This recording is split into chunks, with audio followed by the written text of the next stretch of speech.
Cancer, Sun, Moon, Rising, Venus, Signs, Cross Watchers. Ito yung magiging reading mo para sa December 15 to 21. Pero lahat naman ng readings ko dito, Cancer, ay timeless. Kaya kahit lumagpas pa yung mga petsa na yan, basta natagpuan ka na itong reading na to, baka para sa'yo yung mga messages na nandito.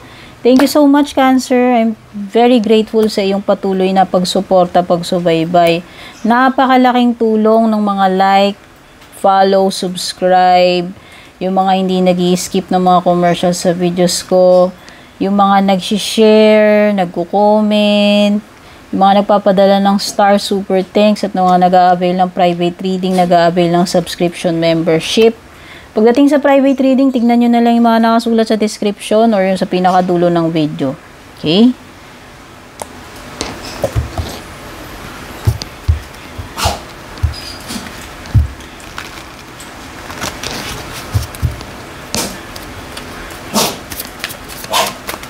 So, latag muna natin yung mga bara mo, Cancer. Tignan natin yung kabuoang scenario for you.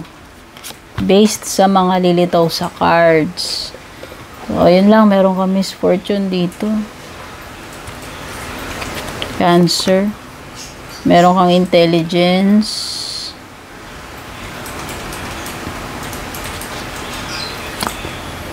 Commerce.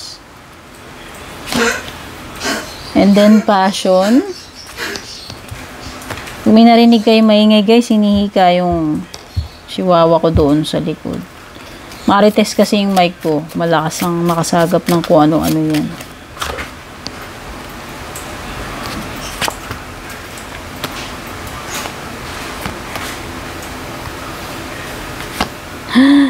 Ang pangit naman nito. Ang pangit ng isang card mo. Sige, pag-uusapan natin yan. Ba't ganyan?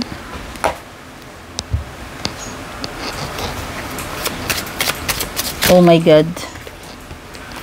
Uy, kaaway ka ba, Cancer? O naiinggit sa'yo? Mahirap minsan. May mga kalaban tayo. Kahit wala tayong ginagawa. Okay? Kasi parang may nakikita akong curse dito. So, hindi ko alam kung may mga gumagawa sa iyo ng spells or mga evil eye. Kasi iba, kahit hindi ka naman gawan ng mga ritual or spells, kung malakas yung power nung, ano mo yun, pagmamanifest nila or yung masamang energy nila, eh nakaka-harm na rin kasi yun. Pero kung malakas ang pananalig mo kay God, protection ka. Pwede kasing may mga nagagalit na ingit sa iyo dito or hindi ko alam kung meron bang mga nakaaway.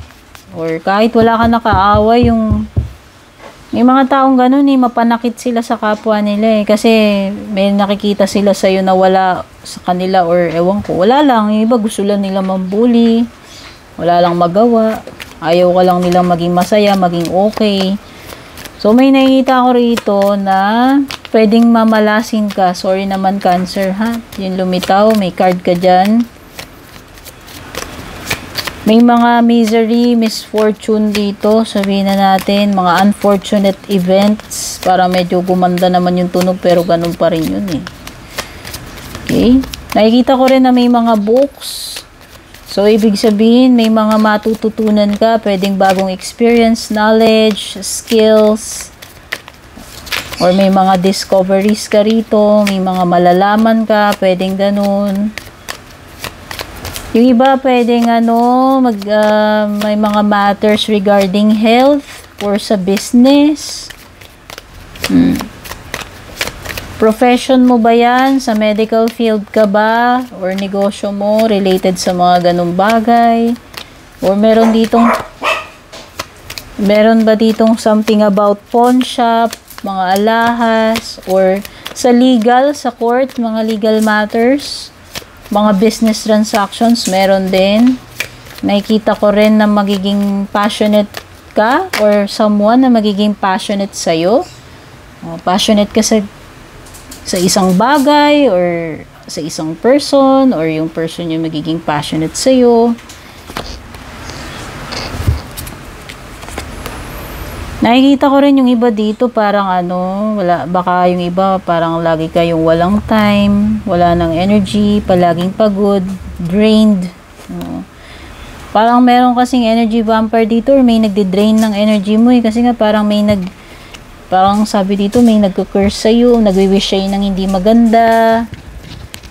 O sabi dito, pa sa Diyos mo, lumapit ka kay God or sa simbahan para tulungan ka, para i-guide ka kung nagkakaroon ka man ng period ng darkness sa buhay mo, kung may mga nararanasan ka ngayon hindi maganda, especially kung kamalasan nga, yung mga binabanggit doon.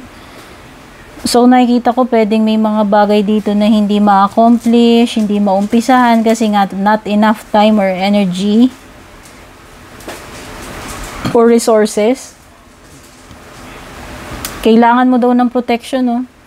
Para dito sa sitwasyon mo, Cancer, kung ako sa'yo, lumapit ka doon sa mga Depende kasi sa'yo pero kailangan mo ng protection, ng healing, protection sa mga masasama.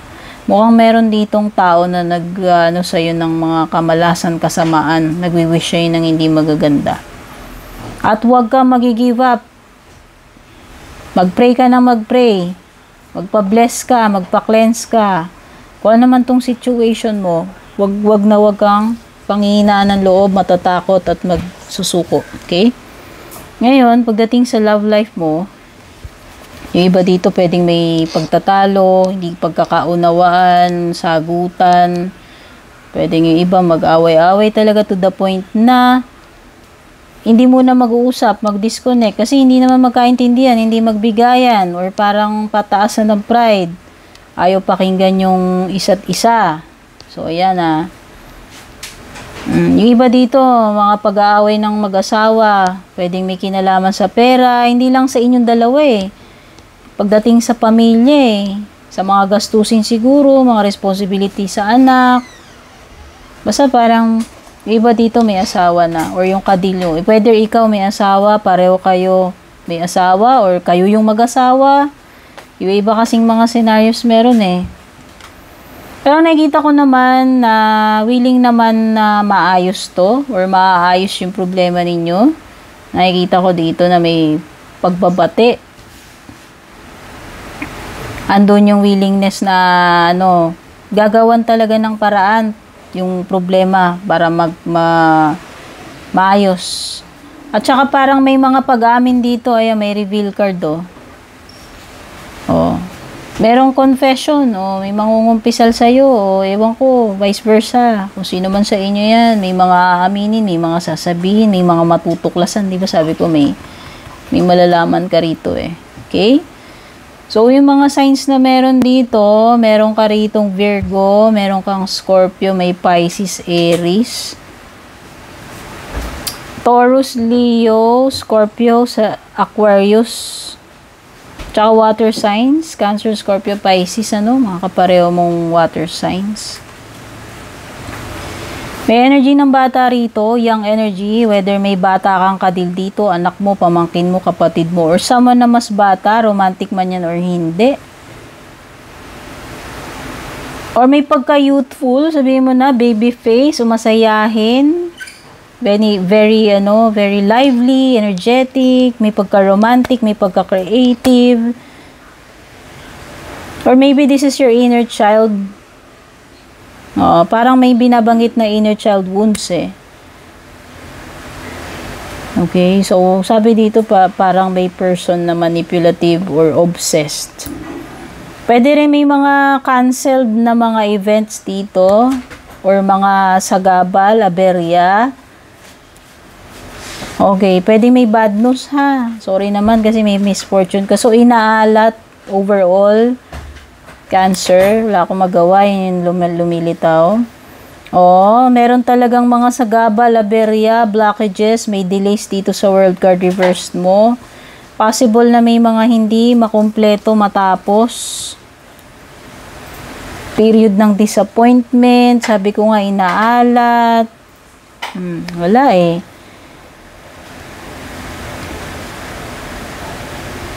Okay, pero pagdating sa mga plans mo na iba, nakikita ko especially sa pagta-travel or may mga kung ano man itong mga pinaplano mo, especially sa relationship, nakikita ko na magkakaroon ng progress, pagkakaayos. Oo, parang nakikita ko dito, oh. Pag sa relationship, maganda eh. Kasi nga kahit na magkaroon kayo ng awayan dyan, misunderstanding, nakikita ko na maaayos nyo yung problema ninyo. Basta meron ditong mga malalaki, take note, malaking development na magmamanifest. Okay? At especially related siya sa travel or sa partnership mo, romantic man to or business, or sa career mo.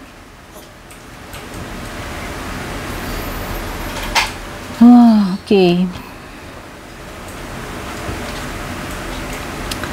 Oo, yung iba dito, kawalan ng direction naman ang problema mo with the 8 of Cups. Pwedeng hindi ka nagiging honest sa sarili mo or meron tao ditong hindi nagiging honest sa'yo.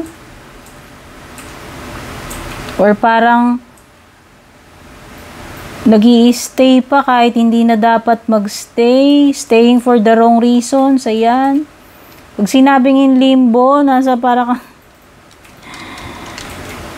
hindi magandang place to stay.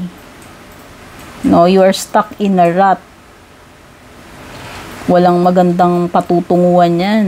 O, pwedeng iba dito, this is faking happiness.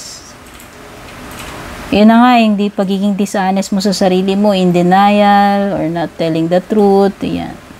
Not dealing, or staying in a bad company, bad relationship, kahit na alam mo namang, or kahit hindi relationship yan, basta yung sitwasyon, yung pinaka-sitwasyon, na alam mo naman na na-stuck ka na dun, and wala namang magandang pupuntahan. Okay? Definitely, merong talagang dito. Merong something na ikakalungkot mo, kakadisappoint mo big time. Pwedeng may loss. Failure or loss ito. Tapos parang hindi ka makaget over. Pwedeng ang sakit-sakit sa'yo, sama ng loob mo ron. Hinayang na hinayang ka. Tapos hirap kang maka-get over, maka-move forward dahil dun sa nangyari na yun. Ayan talaga, lakas ng energy mo nang mai-stuck ka rito, pati Knight of Coins mo baliktad. Someone here is being irresponsible, kung sino man ito makakadil mo. Or parang ito yung stage or situation na parang walang kalatoy-latoy, walang ganap, boring, walang magandang, ano ba tawag dito?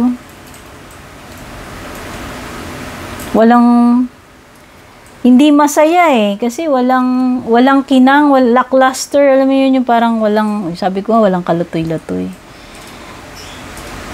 Meron talaga ditong tao na hindi niya matatapos yung gagawin niya. Hindi ko alam kung bakit. Siguro tamad, irresponsable. Ewan ko. Pagiging stuck. Okay, so yan yung reading mo, Cancer. Sana makatulong sa'yo. Take care, babush. And kung balak nyo pong mag-book or mag-inquire ng personal readings ko, basahin nyo lamang po itong nakasulat sa screen or yung nakalagay sa description.